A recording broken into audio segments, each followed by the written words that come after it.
Hello students, आप सबको अपने चैनल में स्वागत करती हूँ। आज का ये वीडियो क्लास 9 का अध्याय जो कि हम लोग ध्वनि पढ़ रहे थे उसका हम लोग कंप्लीट वन शॉट थ्योरी और इसके अभ्यास के बीच का जो प्रश्न उत्तर था हम सभी कंप्लीट कर चुके हैं। आज के इस वीडियो में हम इसका अभ्यास का कंप्लीट हल करेंगे, यानी कि अभ्यास में क्वेश्चन 1 से लेकर 17 तक है, इसको कंप्लीट हल करेंगे। इससे पहले यदि आप ध्वनि चैप्टर का कंप्लीट थ्योरी या फिर अध्याय के बीच का प्रश्न उत्तर नहीं देखें तो चैनल पर प्लेलिस्ट बना हुआ है, आप लोग वहां से जाके देख सकते हैं। ठीक है, तो चलिए बिना देरी के शुरू करते हैं। आज का अभ्यास का पहला प्रश्न क्या है कि ध्वनि क्या है और यह कैसे उत्पन्न होती है। ठीक है, तो इसका हम थ्योरी में ही पढ़ चुके थे कि ध्वनि क्या है और यह कैसे उत्पन्न की जा सकती है। ठीक है, तो देखिए आंसर कि ध्वनि जो है वो ऊर्जा का एक रूप है जो हमारे कानों में सुनने की संवेदना उत्पन्न करती है। और इसका दूसरे तरीका से लिख सकते हैं कि जब किसी वस्तु में कंपन होता है तब माध्यम के कणों में विक्षोभ होता है। ठीक है, और जिसे ध्वनि कहते हैं। तो इस प्रकार यह ध्वनि क्या है और यह कैसे उत्पन्न की जा सकती है। तो कैसे उत्पन्न की जा सकती है, जैसे कि माध्यम के कण स्वयं आगे नहीं बढ़ती है लेकिन विक्षोभ जो है वो आगे बढ़ जाते हैं और इस प्रकार हमारे कानों तक ध्वनि उत्पन्न होती है। ठीक है, तो ये इसका एक्सप्लेन देना है। माध्यम के कण जो है वो स्वयं आगे नहीं बढ़ते हैं बल्कि लेकिन उसके विक्षोभ आगे बढ़ जाते हैं। उसके बाद ध्वनि के बारे में थोड़ा सा यहाँ से यहाँ तक लिखना है। ठीक है, दूसरा प्रश्न देखते हैं कि एक चित्र की सहायता से वर्णन कीजिए कि ध्वनि के स्रोत के निकट वायु में संपीड़न तथा विरलन कैसे उत्पन्न होता है। ठीक है, एक चित्र की सहायता से वर्णन करना है कि ध्वनि के जो स्रोत है निकट वायु में संपीड़न तथा विरलन कैसे उत्पन्न होती है। तो दूसरा प्रश्न का उत्तर होगा कि जब हम अनुदैर्ध्य तरंग बता रहे थे, ठीक है ना, उसमें संपीड़न और विरलन बताए थे कि संपीड़न और विरलन क्या होता है। तो देखिए, क्योंकि चित्र की सहायता से वर्णन करने के लिए कह रहा है, तो देखिए ये जितना जो उसका अनुदैर्ध्य तरंग में क्या है कि ध्वनि तरंग अनुदैर्ध्य तरंग होती है क्योंकि इन तरंगों के माध्यम के कणों का विस्थापन विक्षोभ के संचरण की दिशा के जो है वो समानांतर होता है और कण एक स्थान से दूसरे स्थान तक गति नहीं करती है लेकिन अपनी विराम अवस्था में आगे पीछे दोलन करती है। तो जब यह पास पास कंपन करेगी तो ये क्या होगा, संपीड़न, और वहीं पर दूर दूर वस्तु को आगे पीछे कंपन करती है तो ये क्या हो जाएगा, विरलन। तो ये चित्र हो गया कि जब कोई टर्निंग फॉर्क से, है ना, इसको कंपन करते हैं तो जब कोई कंपन वस्तु आगे की ओर कंपन करती है तो इस प्रकार एक उच्च दाब का क्षेत्र उत्पन्न होता है। इस क्षेत्र को ही क्या कहेंगे, संपीड़न कहेंगे। और विरलन में क्या लिखेंगे कि जब कोई कंपमान वस्तु पीछे की ओर कंपन करती है तो इस प्रकार एक निम्न दाब का क्षेत्र उत्पन्न होता है जिसको क्या कहेंगे, विरलन कहेंगे। और ये चित्र बना देना है कि ये संपीड़न में पास पास और विरलन में दूर दूर कंपन अपने वस्तु को आगे पीछे कंपन करती है। ठीक है, तो ये दूसरा प्रश्न हो गया। तीसरा प्रश्न देखते हैं कि ध्वनि तरंग की प्रकृति अनुदैर्ध्य क्यों होती है। ठीक है, अनुदैर्ध्य क्यों होती है कि ध्वनि तरंग उसकी प्रकृति। तो अनुदैर्ध्य तरंग क्या है, क्योंकि ध्वनि तरंग ही एक क्या है, अनुदैर्ध्य तरंग होती है। क्योंकि तो बताना है कि क्यों होती है, इसका कारण देना है। क्योंकि इन तरंगों में माध्यम के कणों का विस्थापन विक्षोभ के संचरण की दिशा के जो समानांतर होती है। ठीक है ना, इसीलिए ध्वनि जो है वो अनुदैर्ध्य तरंग होती है और इसके कण जो है वो एक स्थान से दूसरे स्थान तक गति नहीं करती लेकिन अपनी विराम अवस्था में आगे पीछे दोलन करती है, जिस कारण से इसमें जो है वो संपीड़न और विरलन की गति उत्पन्न होती है। ठीक है ना, ये तीसरा का उत्तर देना है। चौथा प्रश्न देखते हैं हम, ध्वनि का कौन सा अभिलक्षण किसी अन्य अंधेरे कमरे में बैठे आपके मित्र की आवाज़ पहचानने में आपकी सहायता करता है। यानी कि एक व्यक्ति दूसरे व्यक्ति के ध्वनि में किस प्रकार अंतर होती है, उसको अंधेरे कमरे में भी जब कोई बात करते हैं, ध्वनि उत्पन्न करते हैं तो उसको कैसे पहचान लेते हैं कि ये हमारे मित्र है, ध्वनि का कौन सा लक्षण है ना, ध्वनि का कौन सा लक्षण है कि किसी अन्य कमरे में बैठे भी आपके मित्र की आवाज़ पहचानने में आपकी सहायता करता है। तो इसका आंसर होगा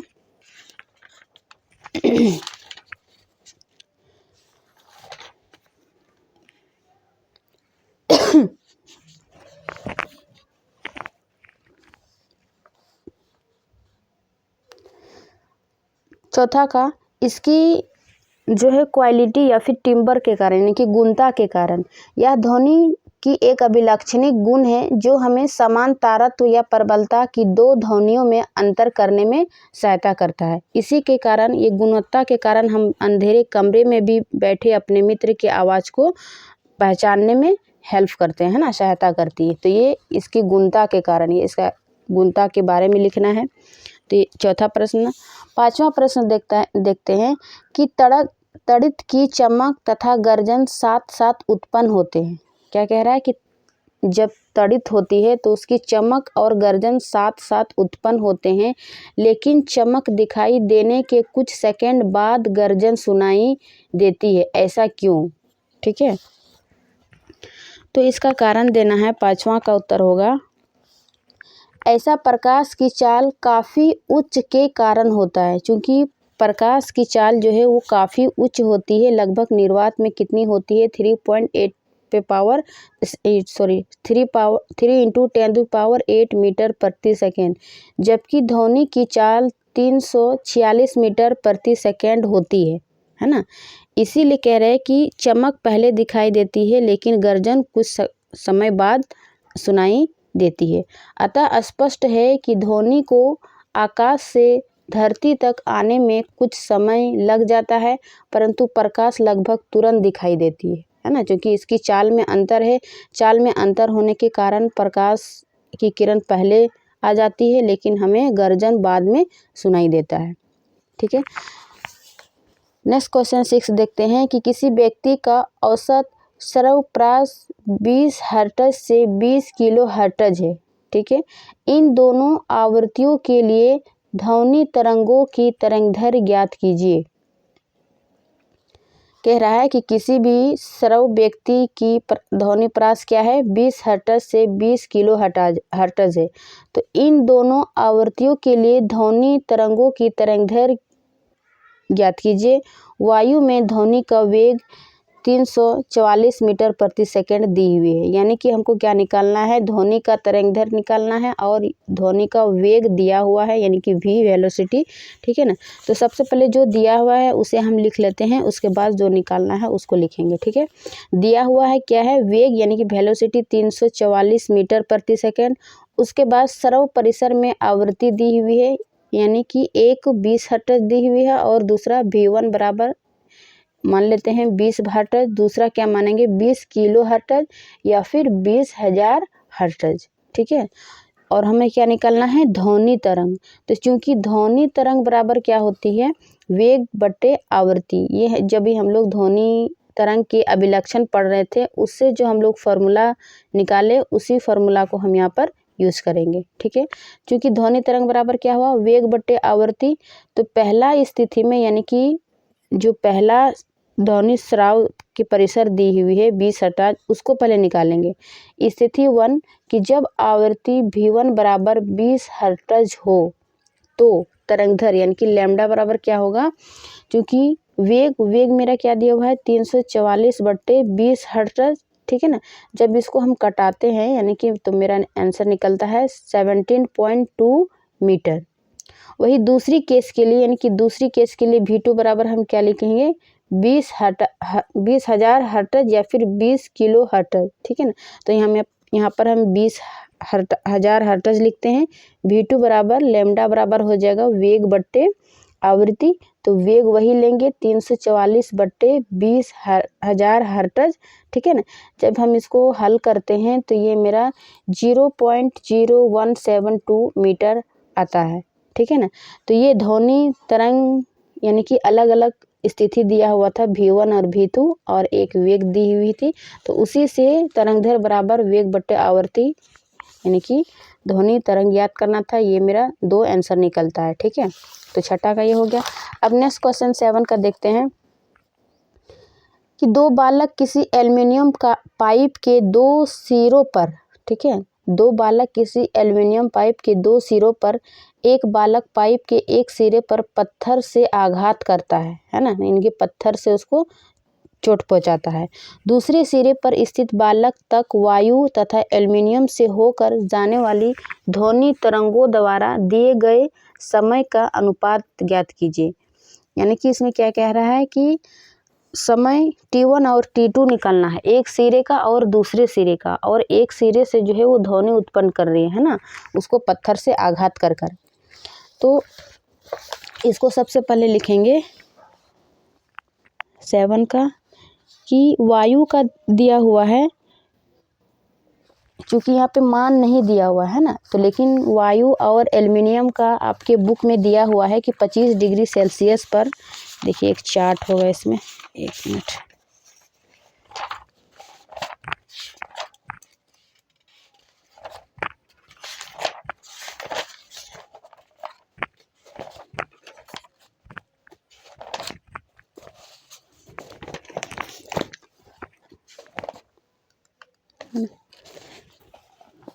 तो वेग वायु का 346 मीटर प्रति सेकंड होता है, ये हम मान लेंगे 25 डिग्री सेल्सियस पर होता है। उसके बाद फिर एल्युमिनियम का 62 मीटर प्रति सेकंड होता है। तो माना कि पाइप की लंबाई क्या है, L मीटर। उसके बाद ध्वनि का वायु द्वारा एक बालक से दूसरे बालक तक जाने में लगा समय, यानी कि t1 मान लेंगे। तो समय बराबर क्या होता है, दूरी बटे चाल, ठीक है ना, और दूरी को हम क्या माने, L मीटर। तो दूरी बराबर हम क्या लिखेंगे, t1 बराबर L बटे चाल कितनी है मेरा, 346 मीटर प्रति सेकंड, किस में, वायु में, ठीक है। तो इसको समीकरण 1 मान लेंगे वायु को। फिर उसी प्रकार से एल्युमिनियम से होकर ध्वनि को एक बच्चे से दूसरे बच्चे तक पहुंचने में लगा समय, उसको हम t1 t2 लेंगे, ठीक है। t2 बटे वही फार्मूला हो जाएगा, समय बराबर दूरी बट्टे चाल। तो दूरी को क्या लिए, L, जबकि चाल इसमें चेंज हो जाएगा, दूसरी चाल 62 मीटर प्रति सेकंड एल्युमिनियम की चाल, ठीक है। तो इसको दूसरा समीकरण मान लेंगे। अब समीकरण 1 और 2 से, यानी कि चूंकि क्या पूछ रहा है 8 में, है ना, t1 जो उसमें समय लिया गया है उस समय का अनुपात ज्ञात करना, यानी कि t1 अनुपात t2। तो समीकरण 1 और 2 से t1 बट्टे t2 ले लेते हैं, इससे हम अनुपात निकाल लेंगे, ठीक है। तो समीकरण 1 में क्या है, L बट्टे 346 अनुपात, यानी कि बट्टे L बट्टे 62 ठीक है। तो L चूँकि हम बटे में है ना, तो ऊपर ऊपर कट जाएगा, इस कटाएं। उसके बाद क्या निकला, 62 बट्टे 346। जब इसको हम हल करते हैं, कटाते हैं, तो ऊपर 18.55 बट्टे 1, यानी कि t1 अनुपात t2 का रेशियो कितना निकला, 18.55 अनुपात 1। ये पूछ रहा था समय का अनुपात ज्ञात कीजिए, तो ये मेरा आंसर निकला 7 का, ठीक है। नेक्स्ट क्वेश्चन 8 का हम देखते हैं। किसी ध्वनि स्रोत की आवृत्ति 100 हर्ट्ज है, यानी कि आवृत्ति मेरा दिया हुआ है 100 हर्ट्ज। तो 1 मिनट में यह कितनी बार कंपन करेगा, ठीक है। तो देखते हैं, तो ध्वनि की आवृत्ति बराबर क्या दिया हुआ है कि 1 सेकंड में कंपनों की संख्या होती है। आवृत्ति ही बराबर क्या होती है कि 1 सेकंड में कितनी कंपन हो रही, कंपन की संख्या। और आवृत्ति बराबर हम क्या देखे थे कि कंपनों की संख्या बटे लिया गया समय, ठीक है। आवृत्ति को हम न्यू से डिनोट करते हैं, यानी कि न्यू बराबर n बटे टी। n क्या हो जाएगा, कंपनों की संख्या बटे लिया गया समय क्या हो जाएगा, t, ठीक है ना। तो चूंकि हमें क्या निकालना है, 1 मिनट में कितनी बार कंपन करेगा, है ना, समय निकालना है कि कितनी बार। तो न्यू बराबर n बटे टी। तो यहाँ पर m ले लेंगे, क्योंकि कंपनों की संख्या बटे क्या हो जाएगा, न्यू इंटू टी, यानी कि आवृत्ति गुनी समय, ठीक है ना। तो आवृत्ति मेरा क्या दिया हुआ है, 100 हर्ट्ज। तो 100 हर्ट्ज इंटू समय 1 सेकेंड में पूछ रहा है। तो 1 सेकेंड बराबर क्या हो, 1 मिनट में बराबर क्या होता है, 60 सेकेंड, है ना, क्योंकि 1 मिनट बराबर 60 सेकेंड। तो इसको 100 इंटू 60 सेकेंड किए, तो मेरा निकला कितना, 6000 बार। यानी कि जब हम ध्वनि स्रोत की आवृत्ति 100 हर्ट्ज लेते हैं, तो 1 मिनट में यह 6000 बार कंपन करेगी, ठीक है ना। ये इसका आंसर निकला 8 का। नेक्स्ट क्वेश्चन हम 9 का देखते हैं। क्या ध्वनि परावर्तन के लिए उन्हीं नियमों का पालन करती है जिनका कि प्रकाश की तरंग करती है? इन नियमों को बताइए। यानी कह रहा है कि ध्वनि परावर्तन के लिए कौन सा नियम पालन करती है? क्या यह प्रकाश की तरंग करती है? इन्हीं नियमों को पालन करती है। यानी कि प्रकाश के परावर्तन का जो हम नियम पढ़े थे, क्या वही ध्वनि परावर्तन के लिए नियम भी वही यूज़ होगा?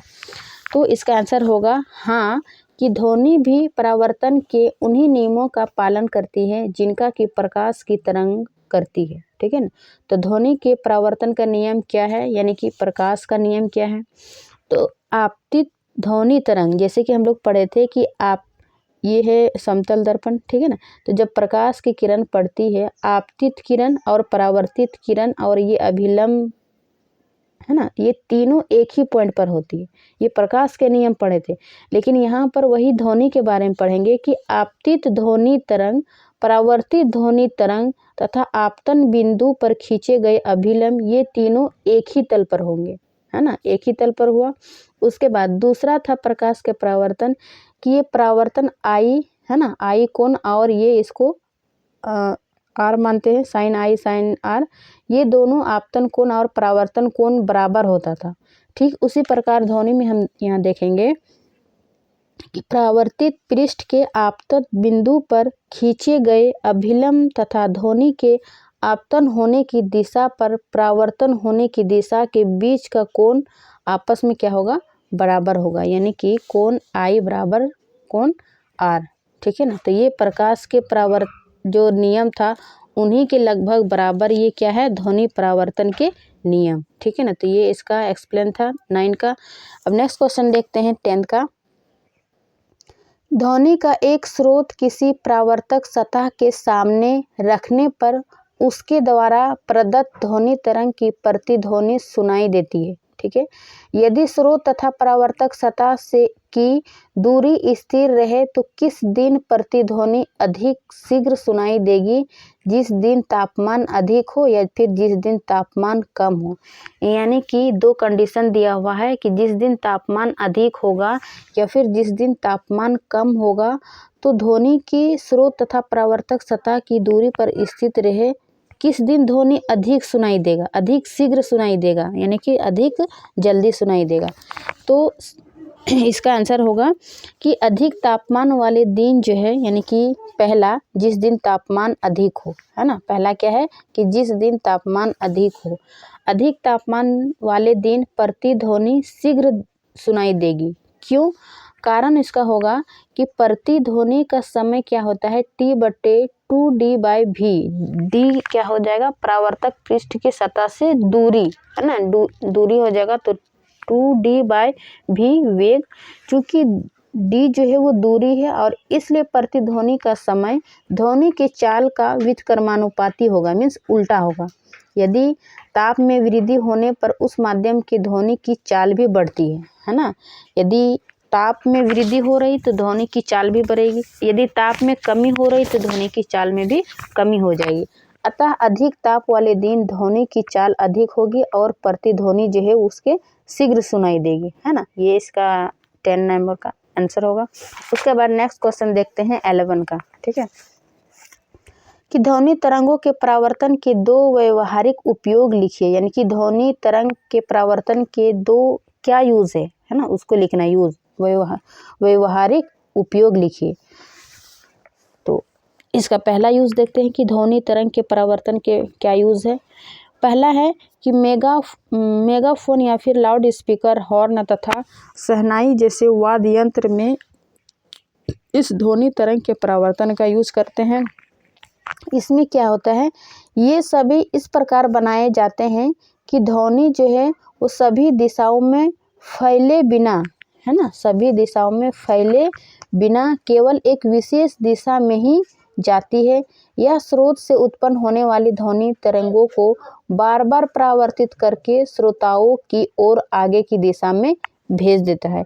इसलिए ध्वनि तरंगों का इन सभी में यूज, व्यवहारिक यूज उपयोग होता है। ठीक है, इसका दूसरा उपयोग देखेंगे स्टेथोस्कोप। स्टेथोस्कोप क्या है कि इसमें जो डॉक्टर यूज़ करते हैं, इसमें रोगी के हृदय की धड़कन की ध्वनि बार बार परावर्तन के कारण डॉक्टर के कानों तक पहुंचती है और इस प्रकार उसका यूज़ करते हैं, है ना, ध्वनि तरंगों के परावर्तन का।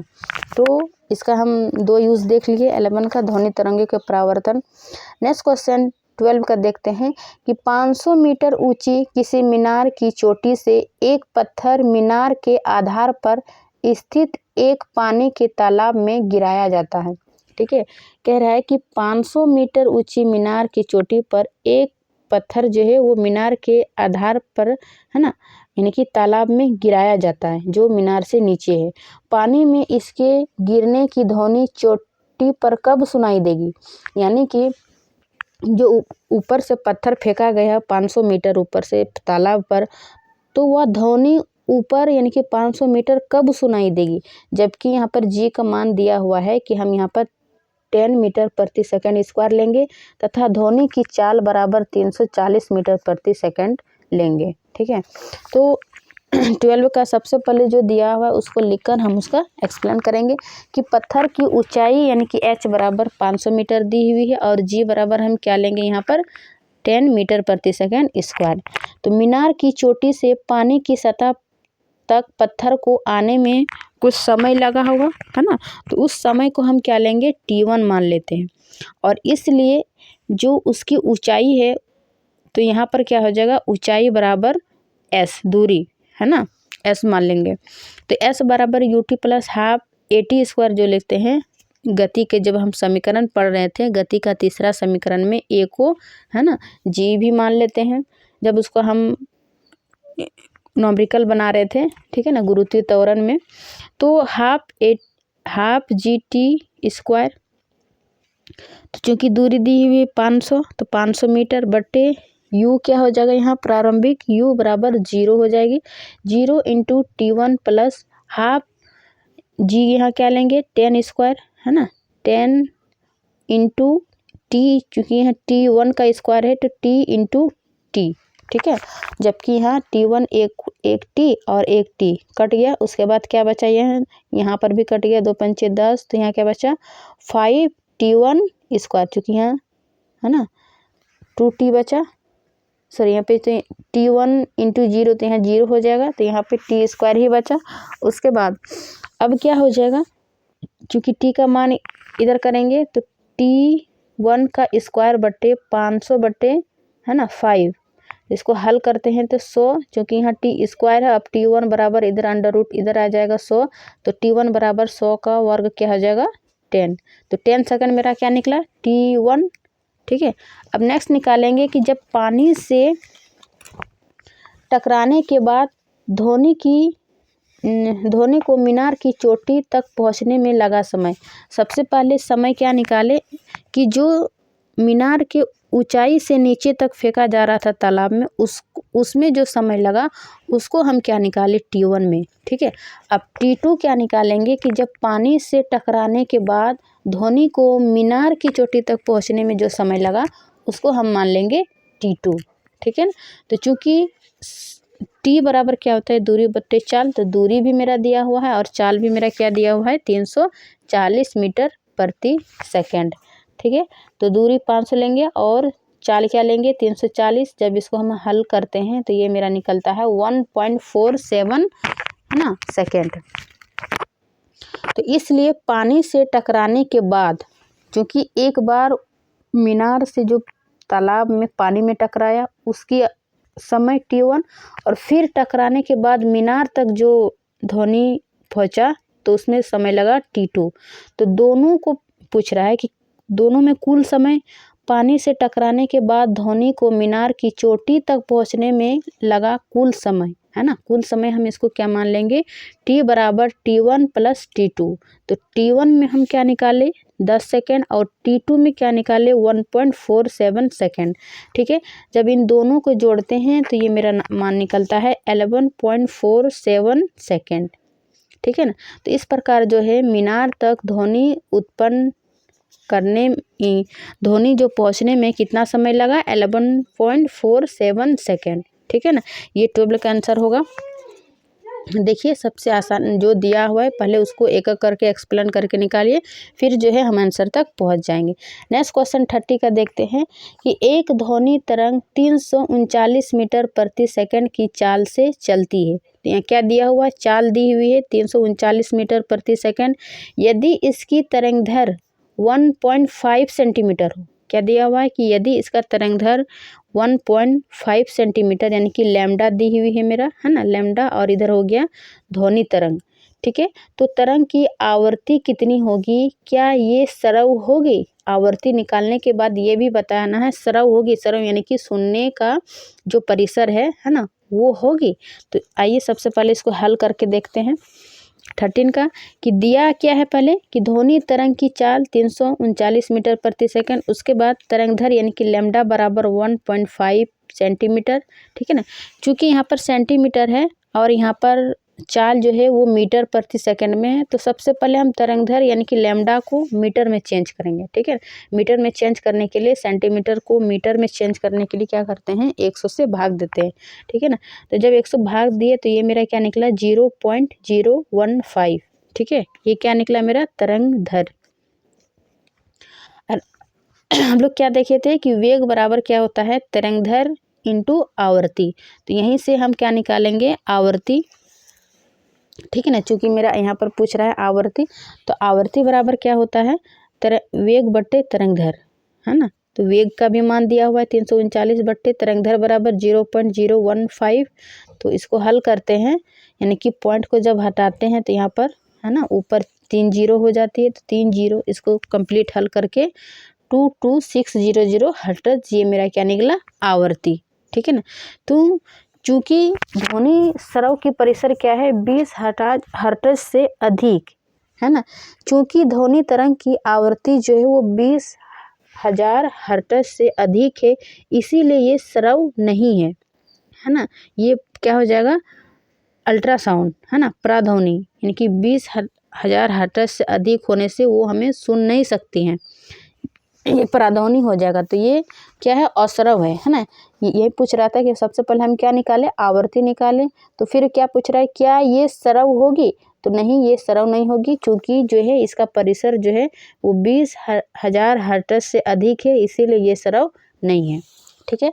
उसके बाद नेक्स्ट क्वेश्चन हम देखते हैं 14 का, अनुरणन क्या है, यह कैसे कम किया जा सकता है, अनुरणन, ठीक है।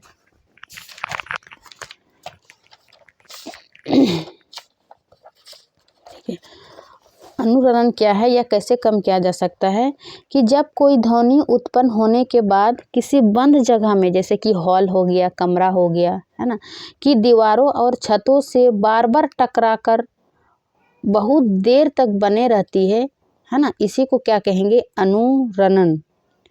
यानी कि जब कोई ध्वनि उत्पन्न होती है, खास करके किसी बंद कमरा या हॉल में, तो दीवारों से या छतों से टकरा कर बार बार मतलब टकरा कर बहुत देर तक बने रहती आवाज़, वो वही आवाज़ बार बार सुनाई देती है ना, कुछ समय के लिए, वो बहुत देर के बाद स्टॉप होती है। लेकिन इसे रोकने के लिए क्या करते हैं, ये तो हो गया अनुरणन। अब कह रहा था कि इसको कैसे कम किया जा सकता है, तो इसको कम या फिर रोकने के लिए जो है वो ध्वनि अवशोषक पदार्थ, यानी कि ध्वनि को अपनी ओर एब्जॉर्ब करने के पदार्थ, जैसे कि पर्दे लगाए जाते हैं, खुरदरे दीवार लगाए जाते हैं, प्लास्टर लगाए जाते हैं, है ना, फाइबर बोर्ड आदि, ये सभी का यूज़ करते हैं कि ध्वनि को कंट्रोल करने के लिए, है ना। जो बार बार ध्वनि टकरा कर हमें सुनाई देती है बहुत देर तक, वो ध्वनि बार बार उत्पन्न ना हो, तो इसीलिए इन पदार्थों का यूज क्या करते हैं, ध्वनि अवशोषक पदार्थ का यूज करते हैं, जैसे पर्दा, खुरदरे, प्लास्टर, फाइबर बोर्ड आदि, ठीक है। नेक्स्ट क्वेश्चन आप देखते हैं 50 का, ध्वनि की प्रबलता से क्या अभिप्राय है, या किन कारकों पर निर्भर करती है, ठीक है। 15 का क्या है कि ध्वनि की प्रबलता से क्या अभिप्राय है, या किन कारकों पर निर्भर करती है। तो प्रबलता, चूंकि हम प्रबलता और तारतम्य में अंतर देखे थे, लेकिन इसको किस प्रकार कम किया जा सकता है, इन किन कारकों पर निर्भर करती है, ये है इसका 15 का, ठीक है। तो इसका आंसर देखते हैं कि प्रबलता ध्वनि के लिए कानों की संवेदनशीलता की माप है, जिसके कारण मृदु ध्वनि यानी कि सॉफ्ट साउंड या प्रबल ध्वनि लाउड साउंड में अंतर कर सकते हैं। प्रबलता क्या करता है, जो कि सॉफ्ट ध्वनि और की प्रबल ध्वनि है ना, यानी कि मृदु ध्वनि और प्रबल ध्वनि में अंतर कर सकते हैं। ध्वनि की प्रबलता निम्नलिखित पर निर्भर करती है। किस पर निर्भर करती है, तो ध्वनि के दोलन है ना, दोलन आयाम और कानों की संवेदनशीलता, ये ध्वनि की प्रबलता पर निर्भर करती है। तो ये दो कारण हैं कि ध्वनि की आयाम पर और ध्वनि की संवेदनशीलता पर ये ध्वनि की प्रबलता निर्भर करती है। और ये क्या है कि जो कि सॉफ्ट ध्वनि और ये लाउड ध्वनि यानी कि प्रबल ध्वनि में अंतर कर सकते हैं, ये ध्वनि की प्रबलता है। ठीक है, नेक्स्ट क्वेश्चन 60 का देखते हैं। वस्तुओं को साफ करने के लिए प्राध्वनि का उपयोग कैसे करते हैं, यानी कि वस्तुओं को साफ करने के लिए प्राध्वनि का उपयोग कैसे करते हैं। तो प्राध्वनि का जब हम लोग यूज़ पढ़ रहे थे उसका थ्योरी, तो उसका उपयोग में हम पढ़े थे कि किसी वस्तु को साफ करने के लिए, तो किस प्रकार इसका वस्तु को साफ करने के लिए प्राध्वनि का यूज करते हैं। ठीक है, तो इसका आंसर देखेंगे कि प्राध्वनि का उपयोग उन भागों को साफ करने में करते हैं जिन तक पहुँचना कठिन होता है। ठीक है, जहाँ तक पहुँचना कठिन होता है प्राध्वनि का यूज़ उन चीज़ों को साफ करने में करते हैं।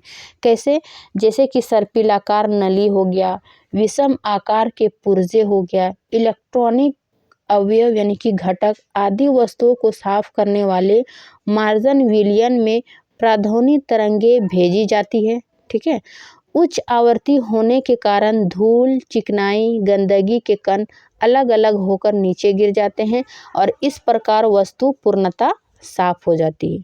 तो देखिए कि ध्वनि वस्तु को साफ करने के लिए प्राध्वनि का यूज़ कैसे करते हैं, जहाँ तक कि हम लोग उन जगहों पर नहीं पहुँच पाते हैं, जैसे कि सर्पिलाकार नली हो गया, विषम आकार के पुर्जे हो गया है ना, इलेक्ट्रॉनिक घटक हो गया, इन सभी में प्राध्वनि का यूज करते हैं। नेक्स्ट क्वेश्चन हो जाएगा 70 का और इस चैप्टर का लास्ट क्वेश्चन हो जाएगा। किसी धातु के ब्लॉक में दोषों का पता लगाने के लिए प्राध्वनि का उपयोग कैसे किया जाता है, वर्णन कीजिए। यानी कि प्राध्वनि का यूज क्या हो जाएगा, वस्तुओं को साफ करने के लिए भी, दूसरा यूज क्या हो जाएगा कि किसी धातु के ब्लॉक में जो दोष है उसको पता लगाने के लिए भी प्राध्वनि का यूज करते हैं। तो कैसे यूज करते हैं, किसी धातु के ब्लॉक में जो दोष है ना, तो उसका वर्णन करना है। तो आइए जानते हैं 17 का आंसर कि प्राध्वनि तरंगों को धातु के ब्लॉकों से प्रेषित की जाती है। ठीक है ना, धातु के ब्लॉकों से क्या होता है, प्रेषित की जाती है और प्रेषित तरंगों का पता लगाने के लिए संसूचकों का उपयोग किया जाता है। यदि थोड़ा सा भी दोष होता है तो प्राध्वनि तरंगे वापस परावर्तित हो जाती है, जो कि धातु ब्लॉक में दोष की उपस्थिति दर्शाती है। ठीक है ना, आइए हम इसको चित्र के माध्यम से दिखाते हैं कि ये क्या है, प्राध्वनि धातु के ब्लॉक में दोषयुक्त स्थान से परावर्तित हो जाती है। माना कि यहाँ क्या है, धातु के ब्लॉक है ये और यहाँ पर ये दोष उत्पन्न हो रही है। ठीक है, तो जब भी हम इसमें प्राध्वनि उत्पन्न कर रहे हैं तो जहाँ पर जो दोष नहीं है वो परावर्तित होकर बाहर निकल रही है, लेकिन जहाँ जो दोष है वो परावर्तित होकर क्या हो रहा है, फिर वापस लौट रही है। तो इससे ये पता चलता है कि किसी धातु के ब्लॉक में यहाँ पर जो है वो दोष है, इस प्राध्वनि का यूज़ करके जो है हम इसका पता कर लेते हैं। ठीक है ना, तो ये एक्सप्लेन करके यानी कि इसका चित्र के माध्यम से इसका वर्णन किए क्वेश्चन 17 का। ठीक है, तो इस प्रकार ध्वनि चैप्टर का कंप्लीट अभ्यास का प्रश्न उत्तर कंप्लीट हुआ। इसके नेक्स्ट टॉपिक पिछले वीडियो में हम इसका बीच का प्रश्न उत्तर या फिर वन शॉट इसका थ्योरी, यदि आप ठीक है, यदि इसका कंप्लीट थ्योरी या फिर अध्याय के बीच का प्रश्न उत्तर देखना चाहते हैं तो चैनल पर है, आप वहां से जाके देख सकते हैं। ठीक है, तो आशा करती हूँ कि ये वीडियो यानी कि आज का कंप्लीट प्रश्न उत्तर में वीडियो अच्छी लगी होगी। वीडियो अच्छी लगी तो लाइक एंड सब्सक्राइब ज़रूर करिए। मिलते हैं इसके नेक्स्ट वीडियो में, यानी कि इसके बाद ध्वनि के बाद चैप्टर है आपका, है ना, खाद्य संसाधनों में सुधार। तो आप लोग ये पढ़ के रखिएगा, इसका हम कंप्लीट वन शॉट थ्योरी लेकर आएंगे, उसके बाद फिर इसका कंप्लीट प्रश्न उत्तर देखेंगे। तो इस प्रकार जो है क्लास 9 का NCERT फिजिक्स कंप्लीट हो जाएगा, उसके बाद हम लोग केमिस्ट्री शुरू करेंगे। ठीक है। मिलते हैं नेक्स्ट क्लास में, तब तक के लिए थैंक यू।